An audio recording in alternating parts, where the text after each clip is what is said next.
Hello दोस्तों, स्वागत है आपका हमारे चैनल AHR क्लासेस @ में। आइए आज हम बात करने वाले हैं उत्तराखंड टेट की, यानी जो हुआ था 29 सितंबर 2023 को। तो आइए प्राइमरी में बात करते हैं CDP की। सबसे पहले बात हम करते हैं CDP की। यहाँ पर देखिए फर्स्ट क्वेश्चन क्या है, देखिए बाल विकास एवं शिक्षण विज्ञान, child development and pedagogy, CDP। तो यहाँ फर्स्ट क्वेश्चन है आपका, विकास आगे बढ़ता है।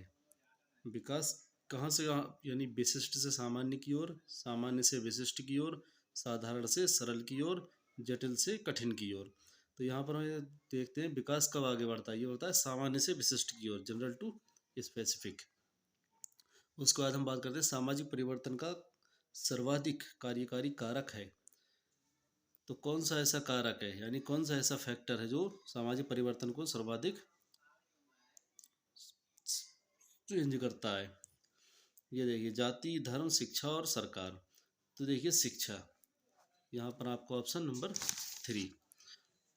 नेक्स्ट क्वेश्चन की बात करते हैं, विद्यार्थी व्यक्ति भिन्नता प्रदर्शित करते हैं, अतः शिक्षक को, यानी विद्यार्थी व्यक्ति भिन्नता प्रदर्शित करते हैं, यानी प्रत्येक शिक्षार्थी में क्या है, व्यक्तिगत भिन्नता है। तो शिक्षक को क्या होना चाहिए, शिक्षक को क्या करना चाहिए, सीखने के विविध अनुभवों को उपलब्ध कराना चाहिए, अधिगम की समान गति पर बल देना चाहिए, कठोर अनुशासन सुनिश्चित करना चाहिए, परीक्षाओं की संख्या बढ़ा देना चाहिए। तो यहाँ पर आपको ऑप्शन होगा ए, सीखने के विविध अनुभवों को उपलब्ध कराना चाहिए। उसके बाद हम बात करते हैं क्वेश्चन नंबर 4 की, कक्षा शिक्षण का मुख्य उद्देश्य होना चाहिए।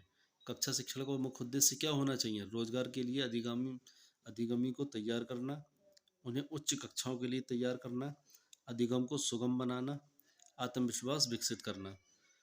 तो ये ऑप्शन होगा डी आपका, आत्मविश्वास विकसित करना, टू डेवलप सेल्फ कॉन्फिडेंस। फिर नेक्स्ट क्वेश्चन है, स्कूल की शिक्षा की गुणवत्ता विशेष रूप से निर्भर करती है, किस पर निर्भर करती है, बुनियादी ढांचा सुविधाओं पर, वित्तीय प्रावधान पर, अंतर्राष्ट्रीय समर्थन पर, शिक्षक शिक्षा की गुणवत्ता पर। तो सबसे बेस्ट ऑप्शन जो है डी है, शिक्षक शिक्षा की गुणवत्ता पर। आइए नेक्स्ट यानी क्वेश्चन नंबर 6 पे चलते हैं। क्वेश्चन नंबर 6 की बात करते हैं यार, एक अच्छे अध्यापक से अपेक्षा है, एक अच्छे अध्यापक से क्या उम्मीद है हमें, वो बच्चों की अच्छी गुणवत्ता के नोट्स लिखवाएगा। तो देखिए नोट्स तो बिल्कुल नहीं लिखवाएगा, वो बच्चों को अपने नोट्स स्वयं तैयार करने दें। उसके बाद वह बच्चों में विषय का पूर्ण ज्ञान विकसित करे, वह बच्चों के चिंतन को उत्प्रेरित करे। तो यहाँ पर देखिए ऑप्शन आपका डी हो जाएगा, यानी वो बच्चों के चिंतन, यानी कोई भी टीचर जो है बच्चों के चिंतन को उत्प्रेरित करे ताकि बच्चा अपने आप जो है ज़्यादा से ज़्यादा सोचे। तो ऑप्शन आपका डी होगा यहाँ पर। उसका क्वेश्चन नंबर 7 की बात करते हैं, बच्चों के भाषाई विकास के लिए ज़रूरी है कि लिखना, पढ़ना, बोलना और सुनने का अभ्यास करना चाहिए, उन्हें अधिक से अधिक अपने विचार व्यक्त करने के अवसर देना चाहिए, भाषाई कौशल के विकास हेतु गतिविधियां आयोजित की जानी चाहिए। तो देखिए यहाँ पर तीनों ऑप्शन हमारे सही हैं, तो इसलिए ऑप्शन क्या होगा आपका डी, उपरोक्त सभी। क्वेश्चन नंबर 8, कथन प्राय लड़कियां विज्ञान में कमजोर होती हैं, ये क्या है, सत्य धारणा है, लैंगिक पूर्वाग्रह पर आधारित धारणा है, अनुसंधान आधारित धारणा है, उपरोक्त सभी। तो देखिए लैंगिक पूर्वाग्रह पर आधारित धारणा है ये, a gender based judgement, option number B. 2 से 6 वर्ष की आयु क्या कहलाती है, पूर्व बाल्यावस्था, किशोरावस्था, श्रेष्ठावस्था और उत्तर बाल्यावस्था। तो ये देखिए ऑप्शन होगा आपका ए, पूर्व बाल्यावस्था, यानी पूर्व बाल्यावस्था कितनी होती है, 2 से 6 वर्ष। किशोरावस्था की बात करें 12 से 18 वर्ष, श्रेष्ठावस्था की बात करें 0 से 5 वर्ष, और उत्तर बाल्यावस्था की बात करें तो ये है आपकी 6 से 12 वर्ष। फिर क्वेश्चन नंबर 10 देखिए, समावेशी शिक्षा की सफलता निर्भर है, किस पर निर्भर है, पाठ्य पुस्तकों की उत्कृष्टता पर, समुदाय के सहारे पर, अध्यापकों में अभिवृत्त्यात्मक परिवर्तन पर, यानी एटीट्यूडिनल चेंज अमोंग टीचर्स, शिक्षण अधिगम सामग्रियों की उच्च गुणवत्ता पर। तो ये उच्च गुणवत्ता पर तो बिल्कुल नहीं होगी, सामग्री की उच्च गुणवत्ता, तो ऑप्शन नंबर आपका सी होगा, अध्यापकों की अभिवृत्त्यात्मक परिवर्तन पर। उसके बाद ये रीना हर पाठ को बहुत जल्दी सीख लेती है जबकि बीना उसे सीखने में अधिक समय लेती है। ये विकास के किस सिद्धांत को दर्शाता है? निरंतरता के सिद्धांत को, सामान्य से विशिष्ट की ओर, वैयक्तिक भिन्नता, अंतर संबंधित। तो ये आपका ऑप्शन सी होगा, वैयक्तिक विभिन्नता, क्योंकि हर कैंडिडेट की, हर स्टूडेंट के अंदर अपनी क्या होती है, एक विभिन्नता होती है। सब तो एक जैसे नहीं हो सकते, इसलिए क्या है, व्यक्ति विभिन्नता है ये। कोई किसी चीज़ को बहुत जल्दी सीख लेता है, कोई स्टूडेंट, किसी किसी को क्या होता है, टाइम ज़्यादा लगता है। क्वेश्चन नंबर 12 की बात करते हैं। पेंडुरा के सामाजिक अवलोकन पर आधारित अधिगम सिद्धांत में निम्नलिखित में से कौन सी प्रक्रिया होती है? पुनरावृत्ति, प्रतिधारणा, स्वचंतन, सार को दोहराना। तो यह प्रतिधारण यानी रिटेंशन, ऑप्शन नंबर बी। परियोजना विधि के प्रतिपादक हैं, यानी project method Kilpatrick, option D. Next question की बात करते हैं। नेक्स्ट क्वेश्चन है, जॉन डीवी द्वारा समर्थित लैब विद्यालय के उदाहरण हैं, यानी कि जॉन डीवी द्वारा समर्थित लैब विद्यालय के उदाहरण, प्रगतिशील विद्यालय, पब्लिक विद्यालय, सामान्य विद्यालय, फैक्ट्री विद्यालय। तो ये आपका होगा ए, प्रगतिशील विद्यालय। उसके बाद हम बात करते हैं क्वेश्चन नंबर 15। विद्यार्थी द्वारा गणित में सीखी गई अवधारणा का उपयोग भौतिक की कक्षा में किया जाता है। ये उदाहरण है, यानी कि जो गणित में हमने अवधारणा सीखी है उसका उपयोग कहाँ हो रहा है? भौतिकी में, यानी कि फिजिक्स में। तो ये कह रहा है, ये उदाहरण है। कैसा उदाहरण? सकारात्मक अंतरण का, नकारात्मक, शून्य अंतरण, इनमें से कोई नहीं। तो ये सकारात्मक अंतरण का उदाहरण है, क्योंकि मैथमेटिकली में जो अवधारणा सीखी गई है वो फिजिक्स में यहाँ पर हमें अप्लाई हो सकती है, तो इसलिए सब वहाँ पर सीखा हुआ यहाँ पर काम में आ सकता है, इसलिए सकारात्मक। अगर दोनों अलग अलग होगा तो, यदि भौतिकी की जगह और कुछ होता, जैसे गणित में सीखी हुई अवधारणा है, जीव विज्ञान को देता, तब क्या होता? नकारात्मक।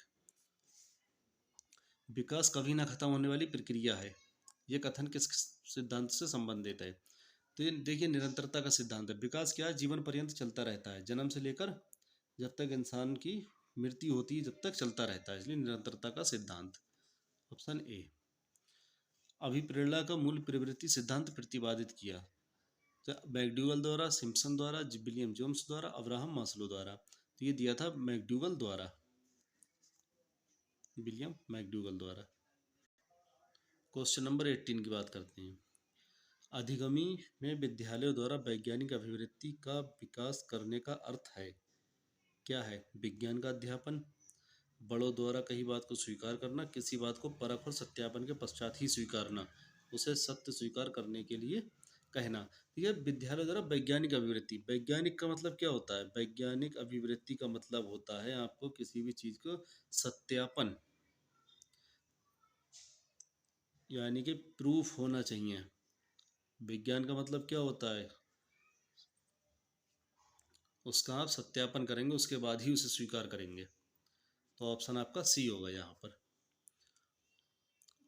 19 की बात करते हैं। कक्षा 1 और 2 के बच्चे क्या करते हैं? पढ़कर शीघ्र सीख लेते हैं, लिखकर शीघ्र सीख लेते हैं, अमूर्त अनुभवों द्वारा शीघ्र सीख लेते हैं, मूर्त अनुभवों द्वारा। तो कक्षा 1 और 2 के बच्चे क्या करते हैं? मूर्त अनुभवों से क्या होता है? शीघ्र सीख लेते हैं, तो ऑप्शन डी। एक शिक्षक के पास होना चाहिए, क्या होना चाहिए? अपने विषय का ज्ञान होना चाहिए, शिक्षण पद्धति का ज्ञान होना चाहिए, छात्रों के विषय में ज्ञान होना चाहिए, यानी कि ऑप्शन नंबर डी। वार्षिक परीक्षाओं से उत्पन्न होने वाली अनावश्यक मनोवैज्ञानिक समस्याओं से बचने के लिए हमें प्रयोग करना चाहिए। क्या प्रयोग करना चाहिए? केवल आवधिक परीक्षण, दूसरे विद्यालयों के अध्यापकों द्वारा परीक्षण, कोई परीक्षण नहीं, आवधिक परीक्षण सुधारात्मक उपायों के साथ, ऑप्शन नंबर डी। शिक्षण अधिगम प्रक्रिया के हिसाब से एक अच्छा शिक्षक वह है, यानी शिक्षण अधिगम प्रक्रिया के हिसाब से एक अच्छा शिक्षक कौन है? बातें करने वाले को दंडित करता है, उदासीन है, कक्षा में बातचीत रोकने में सफल हो जाता है, सोचता है कि बातचीत का सीखने के संसाधन के रूप में उपयोग कैसे किया जा सकता है। तो ये देखिए, बहुत अच्छी बात है, यहाँ पे सोचता है, टीचर वहाँ पर सोचता है कि बातचीत जब हो रही है तो उसे कैसे सीखने के संसाधन के रूप में, बस इस बातचीत को क्यों ना किसी सीखने के संसाधन के रूप में यूज कर लूँ, जिससे क्या है, स्टूडेंट बातचीत करके भी कुछ ना कुछ सीख सकें। तो ऑप्शन नंबर डी। बच्चों को अपने अध्ययन में प्रयास हेतु प्रोत्साहित करने के लिए शिक्षकों को क्या करना चाहिए? यानी कि कोई बच्चा अपने अध्ययन में प्रयास हेतु प्रोत्साहित, यानी उसे और ज़्यादा प्रोत्साहित करे ताकि बच्चा क्या हो, जल्दी जल्दी सीख ले अभ्यास करके। तो शिक्षक को क्या करना चाहिए? बच्चे को डांटना चाहिए? बिल्कुल नहीं। बच्चे को नियंत्रण में रखना चाहिए? नहीं। बच्चे को क्या है, छूट देना चाहिए? अन्य बच्चों के साथ तुलना करना चाहिए? नहीं। बच्चे को प्रेरित करना चाहिए। ये देखिए ऑप्शन नंबर डी। बच्चे को आप जितना ज़्यादा प्रेरित करेंगे बच्चा उतना ही ज़्यादा सीखने का प्रयास करेगा। विचार न केवल भाषा को निर्धारित करता है बल्कि उसे आगे भी बढ़ाता है। क्या कह रहा है? विचार न केवल भाषा को निर्धारित करता है बल्कि उसे आगे भी बढ़ाता है। ये विचार किसका है? पावलोव, कोहलबर्ग, वाइगोस्की, जीन पियाजे। तो ये है जीन पियाजे का, ऑप्शन नंबर डी। शिक्षक को विद्यार्थी के साथ कैसा व्यवहार करना चाहिए? एक शिक्षक को विद्यार्थी के साथ कैसा व्यवहार करना चाहिए?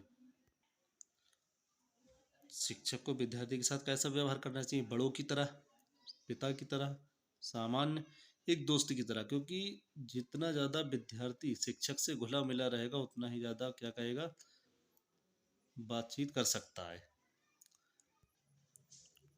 सिद्धांत के रूप में देखिए, निम्नलिखित में से किस सिद्धांत को पुनर्बलन सिद्धांत के रूप में जाना जाता है? यानी पुनर्बलन सिद्धांत के रूप में किसे जाना जाता है? सूच का सिद्धांत, उद्दीपक प्रतिक्रिया का सिद्धांत, शास्त्रीय अनुबंधन का सिद्धांत, क्रिया प्रसूत अनुबंधन का सिद्धांत। तो यहाँ आपका ऑप्शन डी होगा, क्रिया प्रसूत अनुबंधन का सिद्धांत। कक्षा कक्ष में शिक्षक व विद्यार्थी के मध्य संप्रेषण होना चाहिए। मतलब संप्रेषण मतलब कम्युनिकेशन कैसा होना चाहिए कक्षा कक्ष में, यानी कि जो क्लास है वहाँ पर शिक्षक और विद्यार्थी के मध्य कैसा संप्रेषण, कैसा कम्युनिकेशन होना चाहिए, किस चीज़ को लेकर? क्या उद्देश्य केंद्रित, विद्यार्थी केंद्रित, शिक्षक केंद्रित, पाठ्य पुस्तक केंद्रित? तो वहाँ पे क्या उद्देश्य केंद्रित होना चाहिए। पता होना चाहिए टीचर को हमारा उद्देश्य क्या है, हम कक्षा में आए हैं लेकिन हमारा उद्देश्य क्या है। तो ये उद्देश्य केंद्रित होना चाहिए। 28 की बात करते हैं। छात्र को, यानी कि छात्रों को ठीक, शाबाश, बहुत अच्छा कहना कैसा है? ये देखिए, किसी किसी भी छात्र को प्रेरित करने के लिए, उसे मोटिवेट करने के लिए आप उसे कहेंगे ठीक, शाबाश, बहुत अच्छा। इससे क्या होता है, बच्चे के अंदर सीखने की क्षमता बढ़ जाती है। तो ये क्या है, अशाब्दिक पुनर्बलन, शाब्दिक पुनर्बलन, नकारात्मक, शाब्दिक पुनर्बलन, सकारात्मक। तो ये ठीक, शाबाश, बहुत अच्छा, ये वर्ड कैसे हैं? ये सकारात्मक हैं। और क्या है? शाब्दिक पुनर्बलन, ऑप्शन नंबर डी। परामर्श में सम्मिलित नहीं है। बच्चों के दृष्टिकोण को समझना, बच्चों को धैर्यपूर्वक सुनना, बच्चों को अनुशासन में रखना, बच्चों से मित्रतापूर्वक बातचीत करना। तो ये परामर्श में देखिए, बच्चों के दृष्टिकोण को समझना परामर्श में है। बच्चों को धैर्यपूर्वक सुनना, क्योंकि जब तक आप बच्चों को धैर्यपूर्वक नहीं सुनेंगे आप उसकी समस्या का समाधान नहीं कर सकते। जब धैर्यपूर्वक सुनेंगे तभी पता लगेगा बच्चे को दिक्कत क्या है। बच्चे को अनुशासन में रखना, तो ये बच्चे को अनुशासन में आप नहीं रख सकते। बच्चे को आप क्या करेंगे? स्वतंत्रता देंगे उसे। तो ये ऑप्शन नहीं है। तो ये ऑप्शन आपका सी होगा, क्योंकि बच्चे से मित्रतापूर्वक बातचीत करना रखना पड़ेगा। ये बच्चे को अनुशासन में नहीं रख सकते आप। निम्नलिखित में से खेल शिक्षण विधि के प्रतिपादक कौन है? सुकरात, अरस्तु, किलपैट्रिक, फ्रोवेल। तो ये आपका ऑप्शन नंबर डी, फ्रोवेल। तो दोस्तों आप जरूर बताएं आपके सीडीपी में कितना स्कोर हुआ आउट ऑफ 30। आइए अब हम बात करते हैं मैथमेटिक्स की। तो मैथमेटिक्स में भी कितने क्वेश्चन है? 30। जैसे आपका यूपी टेट होता है ऐसे ही वहाँ उत्तराखंड में यू टेट है। तो कितना स्कोर होने वाला है आपका, आप जरूर शेयर करें। तो देखिए क्वेश्चन नंबर फर्स्ट की बात करते हैं, यानी कि 91। जब छात्र को किसी नवीन समस्या को हल करना होता है तब वो प्रयोग करता है, किसका प्रयोग करता है? आगमन विधि का, वार्तालाप विधि का, विश्लेषण विधि का, व्याख्यान विधि का। जब छात्र को किसी नवीन समस्या, यानी कि जब क्या किसी न्यू प्रॉब्लम को, तो ज़्यादा विश्लेषण, विश्लेषण विधि का क्या होता है? प्रयोग करता है। उसके बाद हम बात करते हैं ज्ञात से अज्ञात की ओर किस विधि में जाते हैं। यानी कि हमें पहले ज्ञात होता है कोई चीज़, उसे पहले जानने वाली चीज़ों को देखते हैं, फिर उसके बाद जो अज्ञात चीज़ें हैं फिर उधर देखते हैं हम। तो ये किस विधि में आ जाता है? ये आता है आपका संश्लेषण विधि, यानी कि अन्वेषण विधि, विश्लेषण विधि, संश्लेषण विधि। तो आपका संश्लेषण विधि। गणित की सर्वप्रथम विकसित शाखा कौन सी है? गणित की सर्वप्रथम विकसित शाखा अंकगणित, बीजगणित, सांख्यिकी, ज्यामिति यानी कि अंकगणित, ऑप्शन नंबर ए। गणित की सर्वाधिक उपयोगी पुस्तक में, अगर गणित की आपके पास सर्वाधिक, जैसे गणित की पुस्तक कब सर्वाधिक उपयोगी होगी? हल किए हुए अनेक उदाहरण तथा अभ्यास के लिए कुछ प्रश्न होते हैं। पर्याप्त मात्रा में हल किए हुए उदाहरण तथा अभ्यास के लिए अधिक प्रश्न, सभी अभ्यास प्रश्न हल किए हुए होते हैं, उपरोक्त सभी। तो देखिए यहाँ पर हमारे सामने ऑप्शन आता है पर्याप्त मात्रा में हल किए हुए उदाहरण, यानी क्या होता है किसी भी चैप्टर से पहले कुछ मात्रा में क्या होते हैं? उदाहरण। उसके बाद क्या होता है वहाँ पर एक एक्सरसाइज दी हुई होती है, किसके लिए? अभ्यास करने के लिए। तो अभ्यास करने के लिए होता है अधिक प्रश्न होते हैं, तो आपका ऑप्शन नंबर बी राइट है यहाँ पर। क्वेश्चन नंबर नेक्स्ट की बात करते हैं। ये देखिए यहाँ पर निम्नलिखित में से सही क्रम बताइए।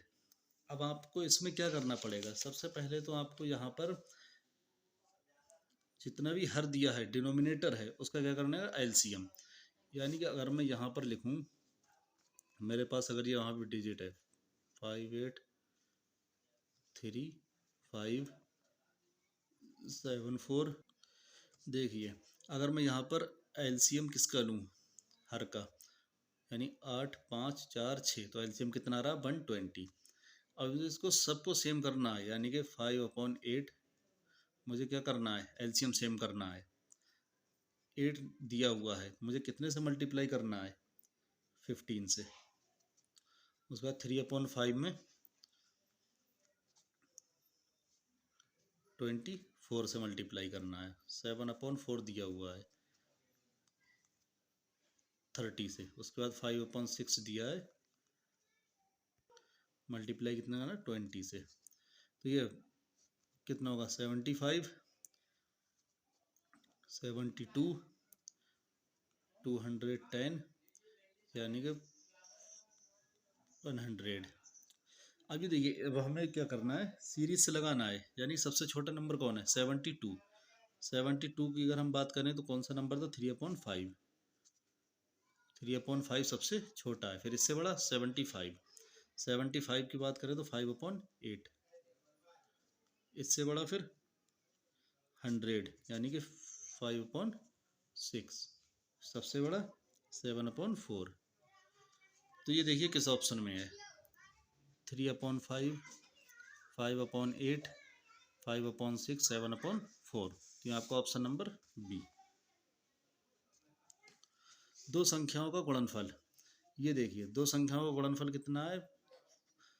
यानी 42.987। यदि इनमें से एक संख्या 12.46 तो दूसरी संख्या क्या आएगी? तो ये जब आप कैलकुलेशन करेंगे यहाँ पर, तो क्या आएगा आपका? 3/45। उसके बाद नेक्स्ट है आपका, उसके बाद नेक्स्ट क्वेश्चन है आपका, यदि 5n-2 इंटू 3n-3 बराबर 135, तो n की वैल्यू यहाँ पर देखिए जब हम इसे सॉल्व करेंगे तो हमें यहाँ पुट करना पड़ेगा, यानी कि 5n-2 इंटू 3n-3 बराबर 135 की अगर हम बात करें तो यहाँ आएगा आपका 5 × 3। अब यहाँ अगर हम n बराबर 3 रख दें तो 5 की पावर 1 है, कल कब होगी? 5 की पावर 3 - 2 इंटू 3 की पावर 2 इंटू 3 - 3, ये कितना रहा? 5 इंटू 3 की पावर 6 - 3, यानी कि 5 इंटू 27। तो ये आपको मिल रहा है 135, यानी n बराबर 3 रखने पर हमें क्या मिल रहा है? 135। तो यहाँ ऑप्शन क्या होगा? n की पावर मतलब n बराबर 3। उसके बाद हम बात करते हैं x - 6/4 minus x - 4/6 equal 1 - x/10। जब आपको x/10 वाली टर्म इधर लाएंगे तो ये क्या हो जाएगा? प्लस। उसके बाद आप यहाँ पर एलसीएम ले लेंगे। एलसीएम कितना आएगा? 60। 60 को जब बात करेंगे तो यहाँ क्या होगा? 4 है, 15 से मल्टीप्लाई ऊपर होगा, 10 से मल्टीप्लाई होगा, और जब इधर आप इधर लाएंगे इसके होगा 6 से मल्टीप्लाई होगा और बराबर में क्या आ जाएगा 60। तो जब आप इसे सॉल्व करेंगे तो x की वैल्यू कितनी आएगी 10। फिर है दो क्रमागत सम संख्याओं का योगफल कितना है 86। तो छोटी संख्या बताइए। तो देखिए दो क्रमागत सम संख्याओं का योग, तो आप इसे क्या करेंगे x प्लस टू कितना 86। तो यहाँ के 2x बराबर 84, क्योंकि 2 यहाँ जाके कैसा हो गया माइनस, तो x बराबर 42। तो छोटी संख्या पूछी यानी कि x, एक संख्या x है दूसरी x प्लस टू, छोटी संख्या क्या है x की वैल्यू कितनी है 42। ऑप्शन नंबर आपका सी आंसर। नेक्स्ट क्वेश्चन में यदि बड़ी संख्या तथा छोटी संख्या का अंतर 9 है तथा उनका योग कितना 81, यानी कि बड़ी संख्या और छोटी संख्या का अंतर कितना है 9, उनका योग क्या है योग 81। हमें पूछा गया छोटी संख्या कैसे पता लगेगी इसमें कौन है। देखिए छोटा हमेशा बड़े में से क्या हो जाता है माइनस, तो हमें क्या करना है सेकंड जो इक्वेशन है इसे माइनस कर देना है फर्स्ट में से, एक्स से एक्स कैंसिल हो जाएगा -2y इक्वल, जब 81 में से 9 जाएगा माइनस का 72, तो y इक्वल कितना होगा 36 यानी कि ऑप्शन नंबर डी। अगर हम बात करें यदि पिता की उम्र पुत्र की उम्र से 3 गुना है, यदि पिता की उम्र कितनी है x और पुत्र की कितनी है y, तो फर्स्ट कंडीशन क्या कह रहा है पिता की उम्र पुत्र की आयु की 3 गुना है, ठीक है। सेकंड कंडीशन क्या कह रहा है उनकी उम्र का योग कितना है, यानी x प्लस वाई कितना है 56। पूछ कह रहा है पिता की उम्र यानी कि y पूछ रहा है, तो यहाँ पर हम x की वैल्यू रख देंगे, x की वैल्यू क्या है 3y प्लस वाई बराबर 56। तो यहाँ 4y, जब 4 से 56 को आप डिवाइड करेंगे क्या आएगा 14। तो पुत्र की उम्र कितनी आई 14 ईयर्स। उसके बाद हम बात करते हैं दो संख्याएं इतने के अनुपात में है 4 और 5 के अनुपात में, यदि उनका योग यानी दो संख्याएं यानी कि 4x प्लस 5x का जो योग है कितना है 135, यानी कि 9x 135, x बराबर 115 आया। उसके बाद पूछ रहा है तो बड़ी संख्या यानी कि 5x की बात करें तो 5 into 15 75 answer option number C. ये कह रहा है दो संपूरक कोणों के बीच 34 का अंतर है, 34 डिग्री का अंतर है। तो देखिए दो संपूरक कोण, दो संपूरक कोण मैंने मान लिया कोण ए और कोण बी है, तो इनका अगर अंतर की बात करें कितना है 34। और संपूरक कोण होता क्या है, दोनों कोणों का जब संपूरक कोण होता है तो उनका अंतर कितना होता है 180। अगर इसे ऐड कर दें यानी कि 2a, b से भी कैंसिल हो जाएगा प्लस करने पर 4 एंगल ए की बात करें कितना होगा,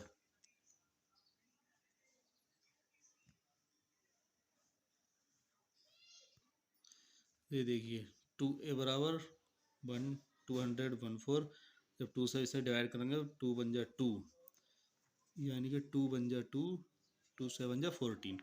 एंगल ए कितना आया 107 और 2 का सम कितना है 1, दोनों संपूरक कोण का योग कितना है 180। तो छोटा कोण पूछ रहा है तो 1 जो एक कितना है 107, तो दूसरा क्या होगा 73, क्योंकि 107 और 73 में ऐड करेंगे कितना हो जाएगा 180। उसके बाद हम बात करते हैं क्वेश्चन नंबर 104, यानी कि संलग्न रेखा चित्र में x का मान।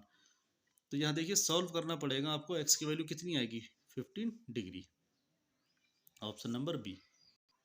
यहाँ देखिए किसी त्रिभुज में एक कोण सबसे छोटे कोण का दोगुना, दूसरा कोण तीसरे कोण का 3 गुना है, सबसे छोटे कोण का मान।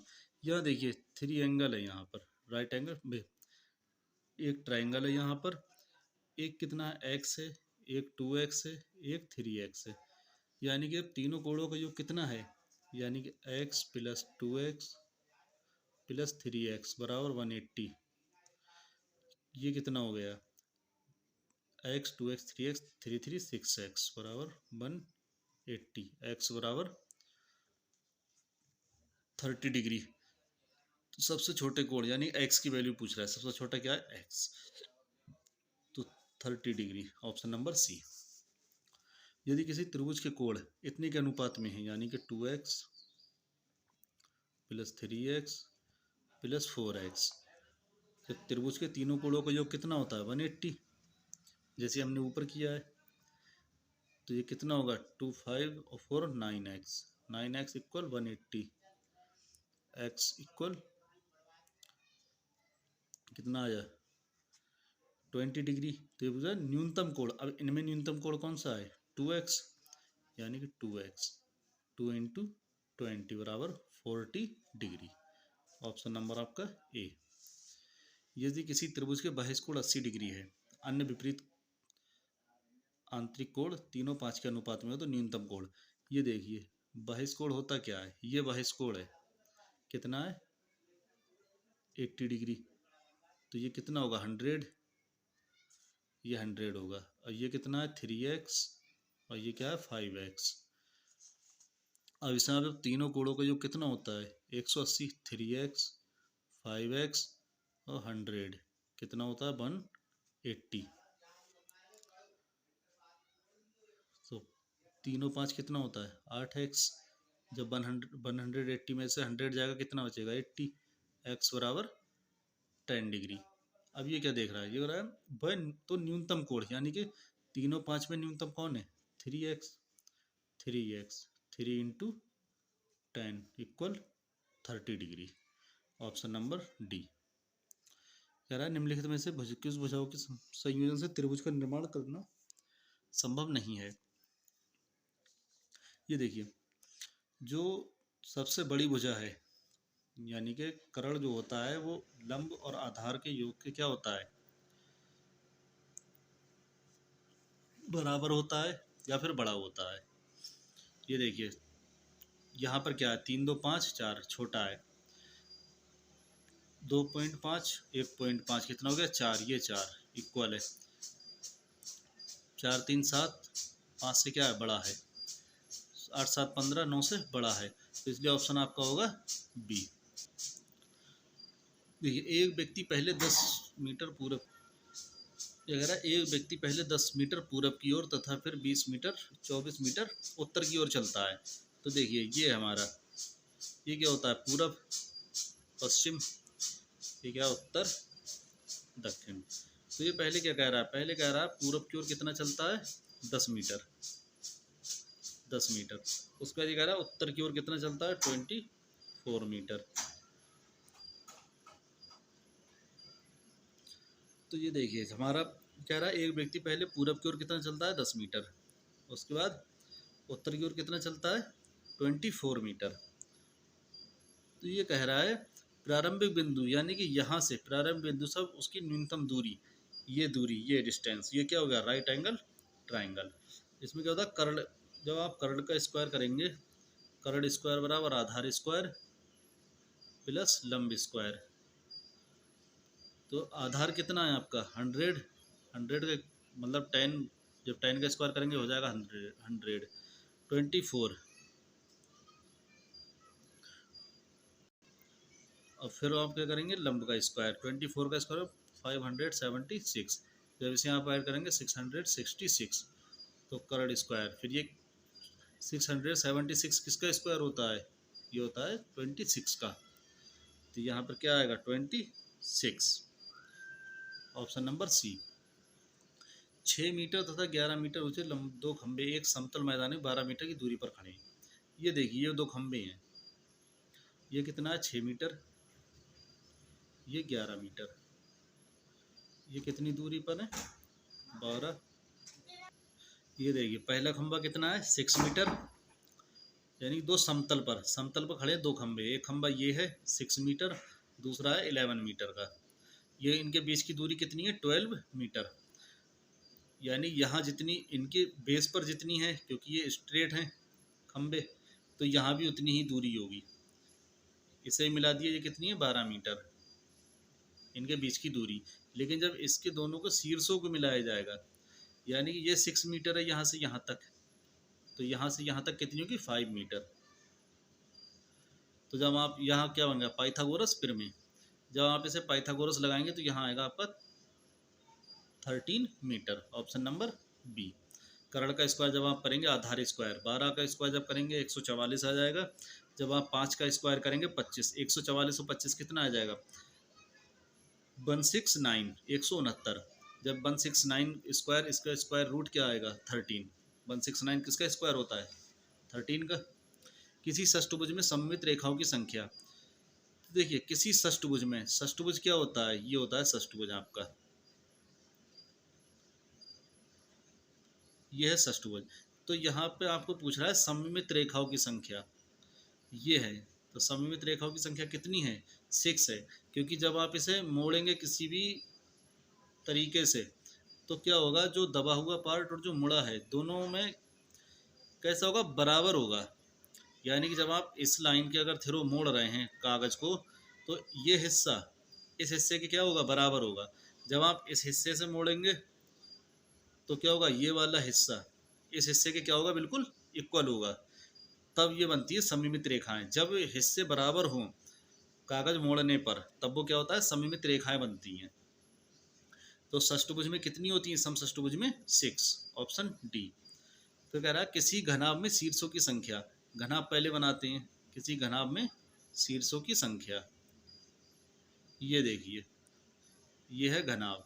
तो इसमें शीर्ष कौन से होते हैं, ये वाले किनारे शीर्ष 1 2 3 4 5 6 7 8, कितने 8, ऑप्शन नंबर बी।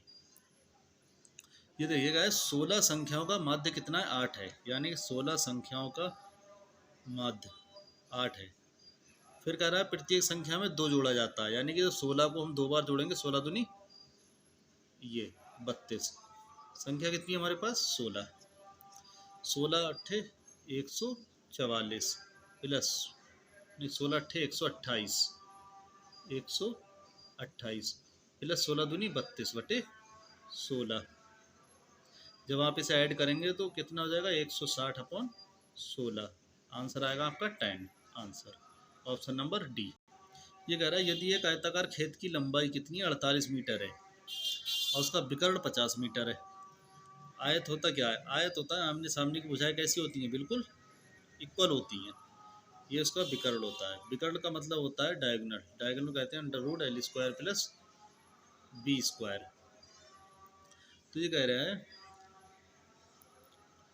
जब यहाँ पर डायगोनल कितना है 50 metre, L² plus B, L क्या होता है इसकी लंबाई, बी चौड़ाई, तो लंबाई कितनी 48, 48 का स्क्वायर प्लस B²। जब इसे स्क्वायर करेंगे दोनों तरफ तो ये 50 का स्क्वायर हो जाएगा बराबर, ये स्क्वायर करेंगे तो स्क्वायर रूट अंडर रूट क्या हो जाएगा कैंसिल, 48 का स्क्वायर प्लस B²। तो 50 का स्क्वायर माइनस 48 का स्क्वायर बराबर B²। अब यहाँ पर हमारा क्या बन गया A² माइनस B², यानी कि जब एक बार इन्हें ऐड करेंगे कितना हो जाएगा 50 और 48 कितना हो जाएगा 98, गुणा जब माइनस करेंगे तो 2 आएगा, यानी कि B²। 48 को हम क्या लिख सकते हैं 49, 48 को लिख सकते हैं 49 गुणा 2, और 2 पहले से ही है B²। तो B की बात करें एक पेयर हमारे ये बन गया, ये 7 का स्क्वायर है ये 2 का, तो क्या होगा 7 दूनी 14, तो B हमारा कितना आया 14, B कितना आया 14, यानी कि L कितना दिया है हमें, L 48 और B कितना मिला हमें 14। अब क्या पूछ रहा है, अब पूछ रहा है इसका क्षेत्रफल, यानी कि एरिया की बात कर रहा है। अब एरिया क्या होता है L इंटू बी, L कितना है 48 और B कितना है 14। जब आप इसे सॉल्व करेंगे तो ये आएगा 672 metre square, option number C. एक आयत का परिमाप, आयत का परिमाप क्या होता है, ये होता है आपका आयत का परिमाप कितना है 100 सेंटीमीटर। L प्लस बी कितना है 50, उसका कह रहा है लंबाई 35 है, यानी कि लंबाई 35 इधर जाकर माइनस हो जाएगी, क्या बचेगा हमारी चौड़ाई 15 सेंटीमीटर। फिर कह रहा है एरिया पूछ रहा है इसका, area L into B, L कितना है लंबाई 35 है और बी हमारी कितनी है 15। जब आप इसे सॉल्व करेंगे तो आएगा आपका 525 centimetre square, option number B. एक समचतुर्भुज का क्षेत्रफल कितना है 72 सेंटीमीटर स्क्वायर। इसका परिमाप यानी परिमाप, समचतुर्भुज की भुजाएं कैसी होती हैं, इक्वल होती हैं। परिमाप कितना है, तो भुजा कितनी है यहाँ पर 8। उसके बाद क्या होता है, स्क्वायर बराबर ए इंटू बी, यानी ए हमारा 8, बी 72, तो दूसरा क्या आएगा 9 सेंटीमीटर इसकी ऊंचाई आ जाएगी, बेस इंटू हाइट। फिर एक किसी समबाहु त्रिभुज की प्रत्येक भुजा 4 सेंटीमीटर है, तो समबाहु त्रिभुज उसका क्षेत्रफल, तो क्षेत्रफल क्या होता है √3/4 इंटू भुजा का स्क्वायर, √3/4 इंटू भुजा कितनी है 4, 4 का स्क्वायर क्या हो जाएगा, 4 को स्क्वायर लिख लेते 4 गुणा 4 यानी 4 इंटू 4, एक 4 से क्या हो जाएगा 4 कैंसिल, तो 4√3 क्या आ जाएगा इसका centimetre square, answer option number C. ये दो वृत्तों की त्रिज्याएं कितने के अनुपात में है, R1 R2 2/5। अब ये कह रहा है उनकी परिधियों का अनुपात, परिधि कितनी होती है 2π R1 और 2π R2, तो ये 2π से 2π तो कैंसिल हो जाएगा, फिर भी क्या बचेगा R1 अनुपात R2 यानी 2/5 क्या बचेगा परिधि। फिर गणित के सिद्धांतों, सूत्रों, विषयों का विश्लेषण करने का प्राप्त उद्देश्य किसे कहते हैं, ज्ञानात्मक उद्देश्य, अवबोधात्मक उद्देश्य, प्रयोगात्मक उद्देश्य, प्रशंसात्मक उद्देश्य। उसके बाद ऑप्शन नंबर लास्ट है आपका, रेखागणित के विभिन्न माप को पढ़ना कौन सा प्राप्त है, मतलब विभिन्न माप को पढ़ना कौन सा प्राप्त उद्देश्य है, ज्ञानात्मक, अनुप्रयोगात्मक, परसेप्चुअल, कौशलात्मक। तो यह आपका ऑप्शन नंबर बी होगा, अनुप्रयोगात्मक। अब हम बात करते हैं पर्यावरण अध्ययन की, और आप जरूर बताएं आपके मैथ में आउट ऑफ 30 में से कितने को आंसर ठीक हुए हैं। ये देखिए फसलें जो बरसात में बोई जाती हैं, तो देखिए खरीफ की फसल, रबी फसल, जायद फसलें, इनमें से कोई नहीं। तो बरसात में बोई जानी फसलें कौन सी होती हैं, खरीफ की फसलें जो कि मई जून में बोई जाती हैं, ऑप्शन नंबर ए होगा। उसके बाद निम्न में से कौन समाप्त होना प्राकृतिक संसाधन है, ऐसा कौन सा इनमें प्राकृतिक संसाधन है जो समाप्त हो सकता है। देखिए हवा समाप्त हो सकती है, नहीं। पानी समाप्त हो सकता है, नहीं। मृदा, नहीं। तो ये वन देखिए समाप्त हो सकता है, आप इसे अगर वन को रोज कटता रहे, पेड़ पौधे कटते रहे, तो ये क्या हो जाएगा, एक दिन समाप्त हो जाएगा, ऑप्शन नंबर डी। जल धारण क्षमता सर्वाधिक पाई जाती है रेतीली मिट्टी में, चिकनी मिट्टी में, दोमट मिट्टी में, रेत एवं दोमट मिट्टी के मिश्रण में। तो देखिए सबसे ज़्यादा चिकनी मिट्टी में पाई जाती है, क्योंकि चिकनी मिट्टी के कण कैसे होते हैं, बहुत महीन होते हैं, एक दूसरे से चिपक जाते हैं, तो उसमें जल धारण करने यानी जल रोकने की क्षमता क्या हो जाती है, बहुत ज़्यादा हो जाती है।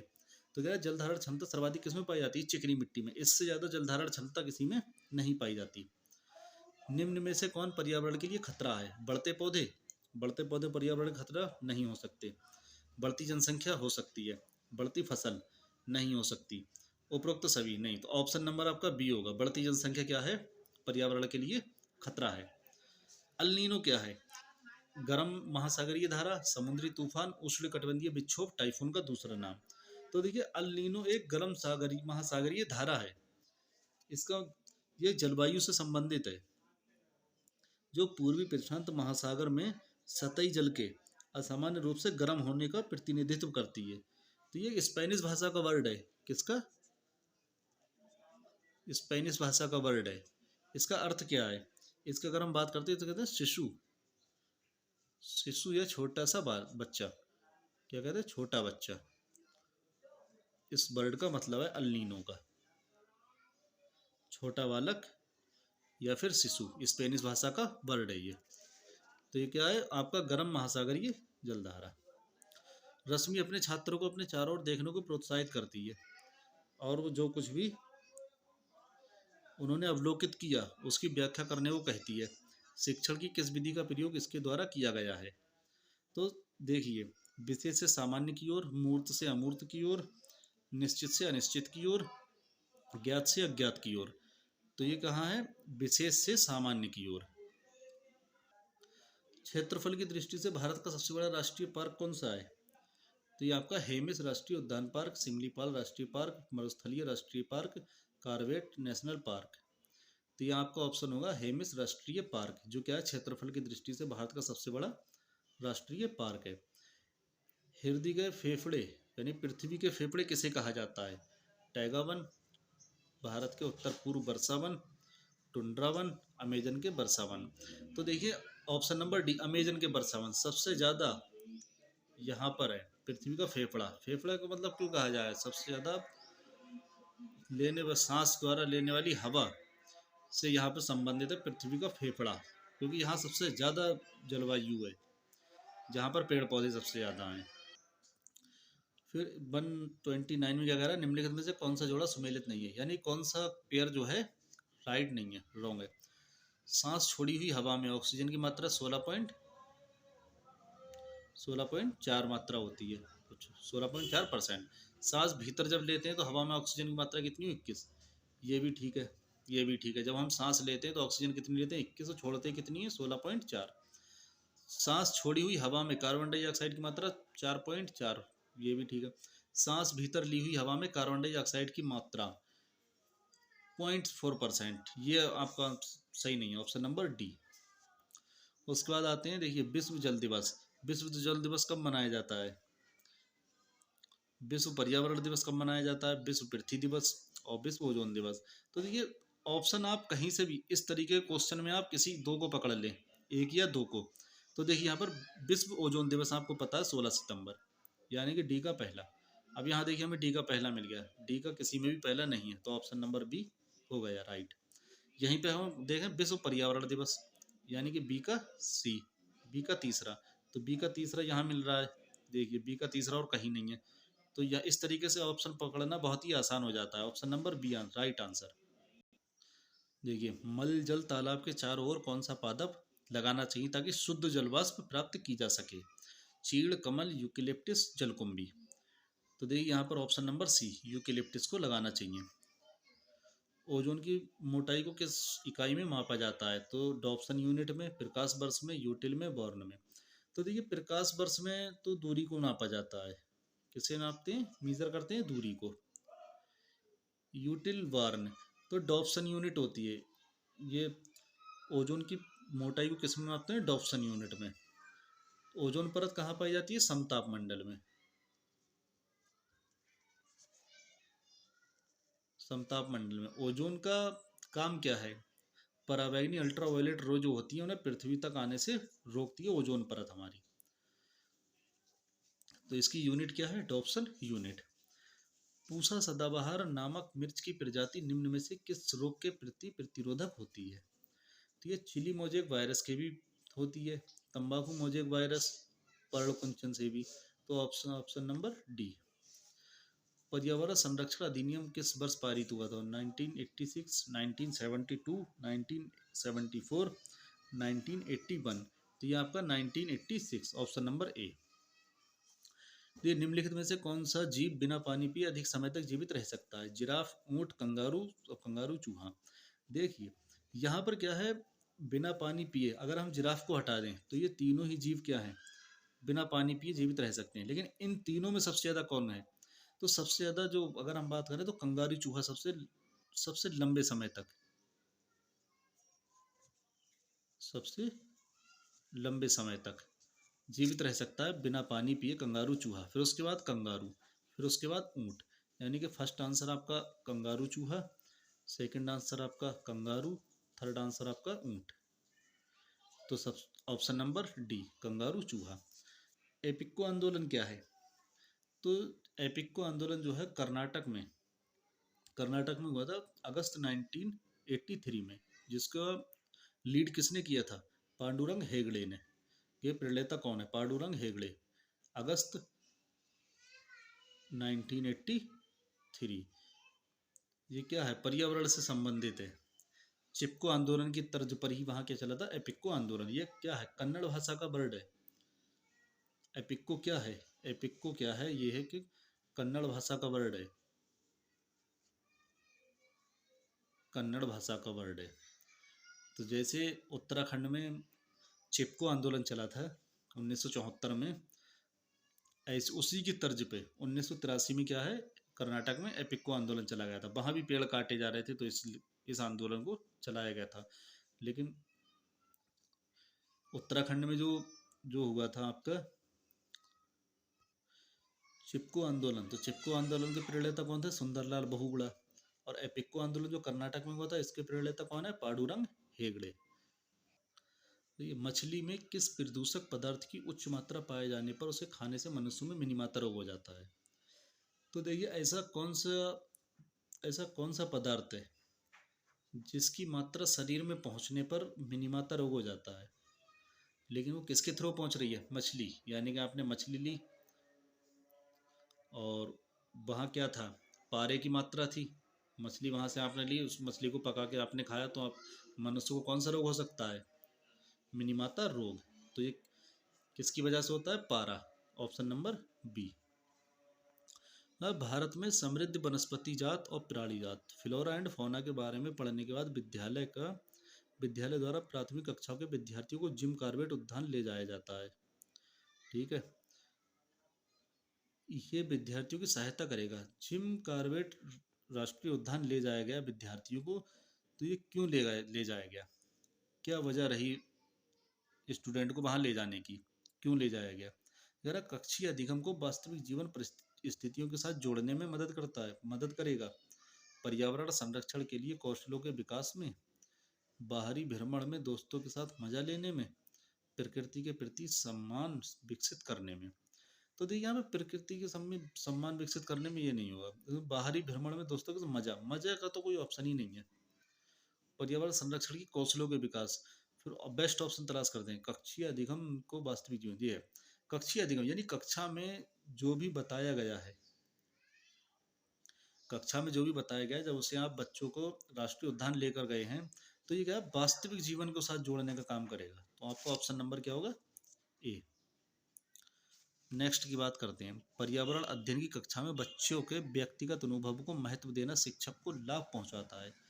क्या लाभ पहुंचाता है, कि बच्चों के विशिष्ट अनुभवों को जानने में, बच्चों की भाषा और संप्रेषण कुशलताओं को सुधारने, परिमार्जित करने में, विषय को बच्चों में अनुभव संसार से जोड़ने, विचार विमर्श व सीखने को बढ़ावा देने में, उसकी ऊर्जा बचाने में, क्योंकि बच्चे बातचीत करना पसंद करते हैं। तो ये ऑप्शन नंबर सी, विषय को बच्चों में अनुभव संसार से जोड़ने और विमर्श व सीखने को बढ़ावा देने में। Option number C. फिर ये पूछ रहा है, हमारे देश में निम्नलिखित स्थानों में से कौन सा ठंडा रेगिस्तान है।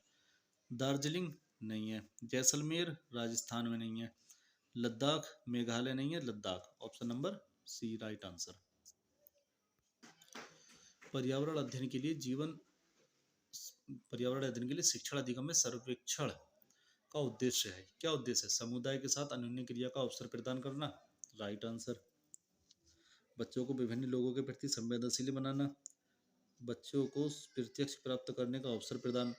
जब भी आपका अवसर वाला ऑप्शन आ जाए, तो आप इसे क्या है, अनदेखा नहीं कर सकते।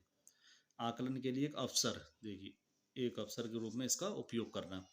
तो जब यहाँ पर ए, यानी ए, सी और डी है, उसके बाद बी क्या है, विभिन्न लोगों के प्रति संवेदनशील बनाना। तो ये आपका सभी ऑप्शन हो जाएंगे, option number A B C D. सतत पोषण विकास के लिए क्या करना चाहिए। जीवाश्म ईंधन का अत्यधिक प्रयोग, अधिक खनिज दोहन, अत्यधिक जल दोहन, उर्वरक एवं कीटनाशकों का कम प्रयोग। ये देखिए, उर्वरक एवं कीटनाशक का हमें क्या करना चाहिए, कम से कम प्रयोग करना चाहिए। निम्नलिखित में से कौन प्राकृतिक संसाधन नहीं है, इनमें से कौन जो है प्राकृतिक संसाधन नहीं है। सर्प, हवा, लकड़ी का मकान, आम का पेड़। तो ये लकड़ी का मकान प्राकृतिक संसाधन नहीं होगा आपका। बाकी सर्प, हवा और आम का पेड़, ये सब क्या है, प्राकृतिक संसाधन है। उसके बाद 145 की बात करते हैं। अंतर्राष्ट्रीय पर्यावरण शिक्षा कार्यक्रम यानी IEEP शुरू किया गया यूनेस्को द्वारा, यूएलओ द्वारा, यूनिसेफ द्वारा, यूएनओ द्वारा। तो ये आपका यूनेस्को द्वारा। तो आपका IEEP जो है अस्तित्व में कब से आया,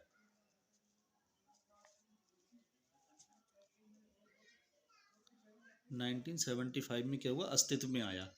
लेकिन 20 साल तक, यानी कि 20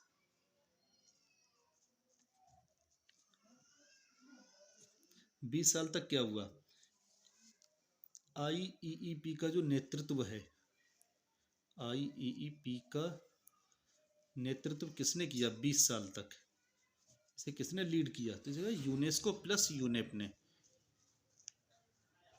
यूनेस्को और यूनेप ने मिलके करा था इसे लीड 20 साल तक।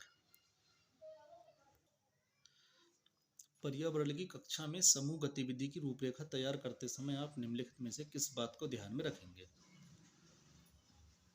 बच्चों के हित को शामिल करना रखेंगे, लड़के लड़कियों को समान रूप से रोचक लगे, ये भी होगा, महंगी सामग्री का प्रयोग, देखिए महंगी सामग्री का प्रयोग आप यहाँ पर इसे क्या प्रेफर नहीं करेंगे, महंगी सामग्री, सभी धार्मिक सांस्कृतिक पृष्ठभूमि के बच्चे तो रोचक हों, ये होगा, यानी ए बी और डी, ऑप्शन नंबर ए वाला, ए बी और डी। क्षतिग्रस्त जंगल को फिर से तैयार करने के लिए शुरू किए गए प्रमुख कार्यक्रमों को क्या कहा जाएगा, तो देखिए हॉर्टिकल्चर, टिश्यू कल्चर, कृषि, वन संवर्धन। ये हॉर्टिकल्चर क्या होता है, बागवानी खेती होती है, बागवानी खेती हॉर्टिकल्चर। टिश्यू कल्चर तो सर कृषि, तो वन संवर्धन, जब हमें वन क्षतिग्रस्त जंगल को फिर से हमें क्या करना, तैयार करना है, तो इसके लिए वन संवर्धन का कार्यक्रम चलेगा ना, सिल्वीकल्चर का।